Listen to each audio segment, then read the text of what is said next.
What's up, everybody? Welcome to another edition of Fireplace Friday. I'm Jeremy, your host, here at Fluesbrothers Chimney Service World Headquarters.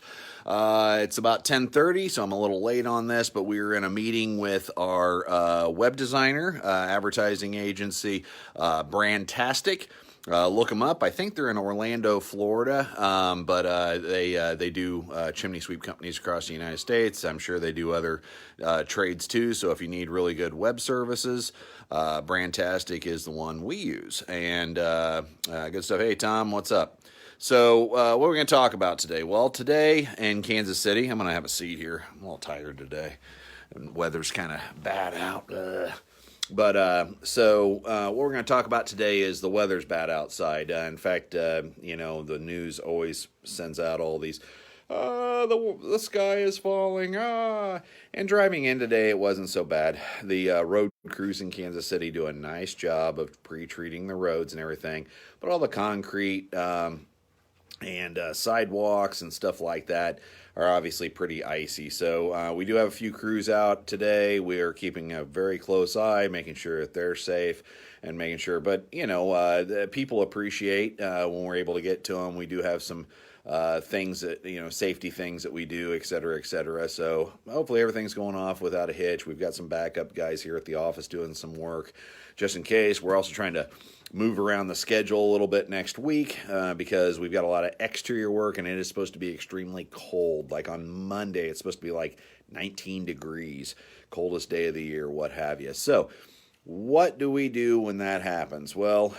we always have bump up lists and reschedule. So we're moving some people around, trying to look for some interior work because obviously exterior work is good, usually above 40 degrees in Kansas City, but anything below that, it's a little too cold for exterior type work.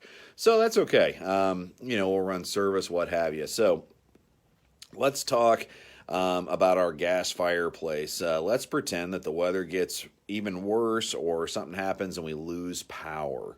So our gas fireplace will still work without power. Now, if we have a gas fireplace that requires an automatic ignition, like when we hit the remote or we flip the wall switch and it goes tick, tick, tick, tick, tick, tick, tick, and then it lights, that little automatic ignition needs batteries at least, or a plug-in. And if we have no power, but we want to use our fireplace, our blower won't work if we don't have power, but the gas fireplace should still work. Now, sometimes your gas fireplace has a little battery backup that you have to plug into it, or you have to put batteries into it because it's already wired under there. So you might look under your fireplace. There's a little louver, it usually drops. Look in there and see if you have a battery box. So if you lose power, make sure you have the batteries. If it's a standard unit, let me give you some examples. Let me see if I can turn this. If it's a standard unit like this one under here, right here, the valve and everything on the underside, this one actually has a standing pilot, but if it had the automatic ignition, somewhere down here there's usually a battery backup that takes, I want to say it's usually like 4 C's, maybe a couple D batteries. So we want to make sure we have some of those around the house. That way, if we lose our power, we can put those batteries in, and then the fireplace will work. Now, the best thing to do is, if you can, unplug the fireplace, then put the batteries in and use it then. If you regain power, take the batteries out, and then either plug it back in or resume using it if you can unplug it. But you don't want to have batteries in it and have the electricity going too, because sometimes it'll mess things up. It can confuse the unit, it can confuse the valve system, what have you, and that's not cool. So now if we have an insert like the one I have at home, similar to this setup here, I've actually got this little battery box that plugs into the valve over on the side, and I pull it out and I put in, I want to say it's like 4 AA's, and then the unit will, the automatic ignition will come on. And, these units don't radiate a ton of heat with the power off because they're not really radiant units, they're more for looks, but heat is heat, so it's good. Also, in the meantime, if we haven't changed our batteries in our remote and our receiver box, we want to do that. remote receiver box. So we want to make sure we check and make sure we have the right batteries for it. If we're not sure how all this works, or if we have a battery backup, of course you want to have service tech out to find out those deals, show you how everything works. And that way, if you lose power, you still have your nice gas fireplace. That is the biggest reason to have a functioning fireplace or in your house, because if you lose power, it's a nice form of heat. So whenever people have problems with their fireplace or what have you, you might want to budget to get it fixed. So if you have that power outage or what have you, we never know how long it'll last. We've got a supplemental source of heat in the house. So it's just wise. Kind of like having a generator, or we want to make sure we have gas for the generator or what have you. And if we have a generator, the cool thing is then our fireplace blower will work. So we could sit by if we're stuck in our house and have a nice fire, and still have some heat, and we can relax and hopefully read a book or something while we're waiting on the power companies to get out there and get the power back on.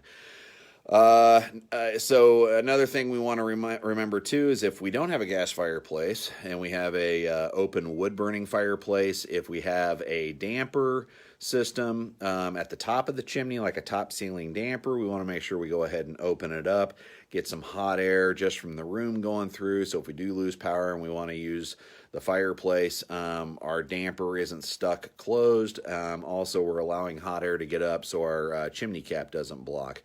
Of course, we want to always light a piece of newspaper, crack a window, open a door. When we go to light our fire, we want to make sure we've got wood that's dry. If we need to go outside, cover it up, maybe bring some into the garage, let it dry off, what have you. And then we want to make sure that we're getting the draft going, and we're lighting a piece of newspaper, making sure the smoke goes up, because we don't want to have an occurrence where we have smoke coming back in the room or other issues, and then it turns into an emergency, and then emergency services can't get to us because the weather's bad outside, what have you. So preparation is the best thing. We want to be safe. These days happen. I'm not stressed out. I've been doing this for 20 years, and I used to get so stressed out because we get behind on things and stuff. We've got a great team here now. So I don't have to worry about that stuff, if we have to work a Saturday or whatever, but we usually don't. People are usually pretty cool about a reschedule because of the weather. They're very understanding. They're appreciative if we show up when the weather's bad outside still, because they took time off. And we try to work with everybody on that, try to give people plenty of notice. We live in a very busy world that expects a lot out of us. So to take the time for these appointments is important as a consumer.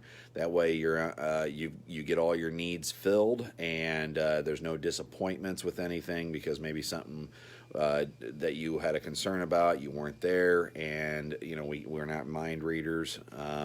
So you want to make sure everything's taken care of. Stay warm. Say hi to the family. See you in Orlando. I will see you in Orlando. National convention here maybe in a month or two. I can't remember when it is, but it's on my calendar. So I will see you there, Tom. That's exciting to see. Tom is out of Iowa, so he's just north of us. And if you're randomly find this and you live in, I think it's Des Moines that Tom lives in, call Tom. He'll take care of you, just like we're going to take care of people in Kansas City on their chimney needs. So at any rate, hey, we went over some good tips. If you need any information or anything, you can either post below any topics or anything. We've had some good engagement on social media lately, so stay tuned. Definitely throw out a shout out, a hi, like this video. We appreciate everybody. Stay warm, stay safe, have a great weekend. Don't be too cold next week, and don't worry. Kansas City always pops out of all this stuff. It only lasts a few days, and then it starts to warm up again. That's why I love Kansas City. We don't have these big, long stints of bad weather. Usually it hits us, then it goes away, then it hits us, then it goes away, and that helps us keep things going, keep you warm and safe at home. All right, have a good weekend. Bye-bye.